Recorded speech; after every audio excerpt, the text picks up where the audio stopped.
David J. Smith, Philadelphia, Pennsylvania, June the 19th, 1933. I'm sorry, could you repeat the birthday again? June 19, 1933. Please tell me about your family background, your sibling, your parents, and the school you went through. Well, I had a sister that basically, she died the year before I was born. She was 3 when she died. I had 2 brothers. My oldest brother, Wilbert, he's passed away just before he was 87. He served in the Seabees during World War II. My other brother, he unfortunately was 54 when he passed away, Edward, and he served in the U.S. Army Air Corps in the Second War. That was prior to the official Air Force that they have today.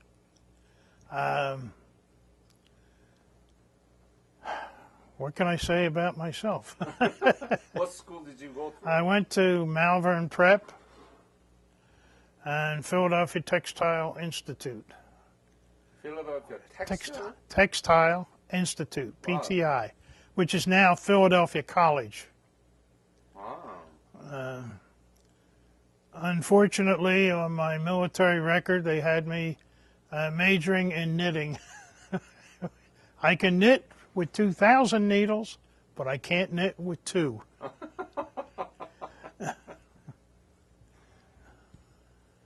Wow, that's a very unique experience. Well, we were in the textile business. My father had a rubber covering thread. Elastic yarn manufacturing, as they called it. So that's why you got into Textile Institute. That's how I got in there. Is that, what is it, college? It's a college. Uh-huh. Yeah, my classes included knitting, weaving, cotton yarn manufacturing, knitting analysis, weaving analysis, color, English, chemistry. I mean, there was regular college courses, not just machinery. And but I left there to go into the service. So when did you actually graduate? I didn't graduate. I left the school. What about the high school then? High school, I graduated in 51. 1951. Did you know anything about Korea, the breakout of the Korean War and things like that? Just knew that the war had started. I didn't know anything about Korea per se. And did you enlist the army? Well, I enlisted in the Navy, but they had quotas. Uh-huh. In the meantime, I met my future wife. And I ended up going down to the draft board, and I said, I'm volunteering. The next morning, I had my draft notice for the Army. Oh, really? It was from 4 o'clock till 10 o'clock the next morning. When was it? 1953, I guess. Do you remember the month? No. I know I went into the Army in April of 53. So you met the girl, and you had to go. Did you know that you were headed to Korea? Yes, I did at that point. I had what they called the FECOM, Far East Command orders. And I was 19, and I was allowed to become engaged to be married because I was going away for 2 years. Uh-huh. And wasn't it risky to have an engagement before you go into the war, the battlefield? No, I was, I decided not to do that too. What do you mean not to? Well, when I got down into Fort Meade, Maryland, they finally put me into training in Camp Pickett, Virginia for medical training. And I came out of it took 8 weeks of infantry training and 8 weeks of medical training, and was given a combat aidman's designation. But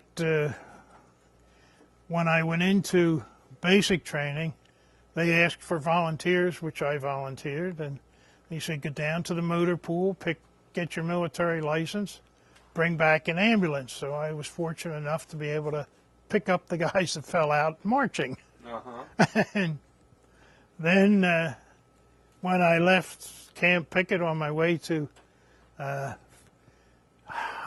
can't think of, Fort Lewis, Washington, that was it, to go overseas, I When finally, was it? I'm not sure, it was in December of, Yep. and then when I got on the ship, if you know the troop ships, they had about 6 to 8 racks going straight up. I happened to have the bottom one, which I did not prefer. So I volunteered again. They told me, grab your duffel bag, follow me. So we went up to sick bay. He said, pick out a bunk in the isolation ward. You're going to run sick call. What is that? Sick call? Sick call. You know, when the troops get sick, they come into the sick bay and get pills or whatever they needed. Yeah. So I did that for 3 weeks going over. I didn't have to put up with I had the full run of the ship. You were smart. I was trying. And then I got into Sasebo, Japan. Don't remember the week there, but I got on the General Pope and went over to, they took us into Incheon, put us ashore there, and went up to a place called Yeongdeung-po, which was the replacement depot, and got in. From there, I went up to the 47th MASH. 47th MASH? Yes. What had happened is my MOS was changed from combat aidman to medical tech, which kept me out of the field and into the hospital. And I spent my actually about 15 months there in Chuncheon. So 47th MASH was located in Chuncheon, Okay. yes. Wow, so what did you do specifically in the MASH? I just about everything. As a medical tech, I did sick call. We interviewed the patients coming in, treated them at sick call. I also worked in surgery, and that was about it pretty much. Once in a while I'd go into the command office and work a phone or something like that, but most of the time I was on the sick call or surgery. How crowded? Wasn't that crowded. That means that not many people actually wounded. No. It was. So we're talking about this early 1954, right? It was the very last week or so of 53 to into 54, and it was actually the actual combat wasn't going on, but there were guerrilla problems once in a while. Because the first day we got into Yeongdeung-po, a red alert went off, and I watched an ambulance going ahead of us. 2 doors opened, and 2 guys jumped out, and the ambulance kept going by itself. We didn't have any steel pots to put on our head to get out, but I mean, we were just raw to Korea. But being medics, we were supposed to be non-combatants, so we didn't get into that. Tell me about the facility there, the 47th MASH. How many operation bed, how many doctors, how many nurses, and so on? Oh, the number of them I couldn't say. They're just going back. The unit was comprised of Quonset huts. There were 1, 2, 3 Quonset huts, and then 4, 5, 6, and maybe a 7th connected by one corridor, hallway down the middle. Okay. The rest of it comprised of tents, squad tents. And that's where we lived, in a tent. How many doctors? I can't say for sure. It's been so long I don't 10, remember. 20? Oh, at least 10. And maybe 20 nurses. It was just doing the same thing every day, and once in a while something different would come up. One time we had a Korean lady come in, and she was pregnant. She was going to have a baby, and we started to prep her. And if you know, preparation for having the baby. And right in the middle of it, a nurse walked in straight from the States. She just transferred in. And she hollered at us, "You men get away from her." What? She said, "You men get away from her." Meaning, the corpsmen and the techs that we were prepping her. We just turned around and we said, "Lieutenant, there's the door. Get out of here." Not bad as far as the duty was concerned. I guess I was a little more fortunate. A few of them, we had a veterinarian and a baker in my tent. Oh, really? And the veterinarian didn't take care of animals. He just inspected the food coming in on a taste, but we made the best of it. How much were you paid compared to other combat soldiers? Well, I think I made about $32 a month. Did you write a letter back to your family? Oh, I wrote to mostly my future wife, Kathleen. Well, I got out in April 1954. 55. 5. And I was married in October of 55. And we had a daughter in September of 56. What did you do? Real estate, mostly. You changed your specialty from infantry combat to medic, and then you changed again to real estate? To real estate, mortgages, and insurance. Where? Philadelphia. I had my own office for 17 years. And then I finally got fed up with the business and closed it down and got on the road putting in franchise stores around the country. I did Cotman Transmission, Sparks Tune-Up, West Coast Video, did Dictaphone Corporation, United Check Cashing, all their franchise locations. I'd pick out the location, do the demographics, and negotiate a lease. So you did good. And it was very enjoyable. How did Korean War service affect you after you returned from Korea? As a businessman, as a father, as an American citizen? I don't think it really changed me that much, other than I was proud of it.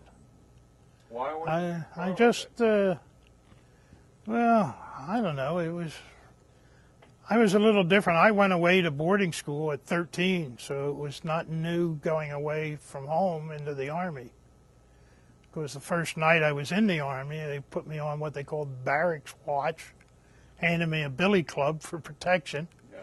And I sat on the steps listening to all the guys that were new, away from home, crying for the first time. Crying? Yeah, you'd hear them whimper once in a while that they'd never been away from home. But you were experienced. I was since 13. Why do you think people used to say Korean War is forgotten? Basically, it is. We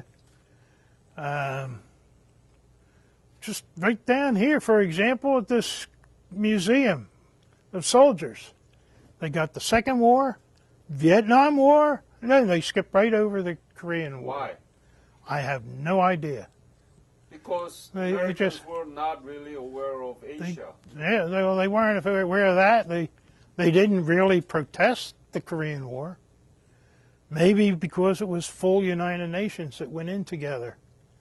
But we give away a scholarship once a year, high school graduates who write a 250-word essay about Korea. And unfortunately, I got the copy yesterday of the essay, and I was shocked. Why?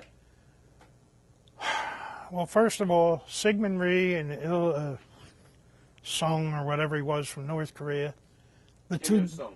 yeah, the two dictators. Well, I didn't think Rhee was really a dictator.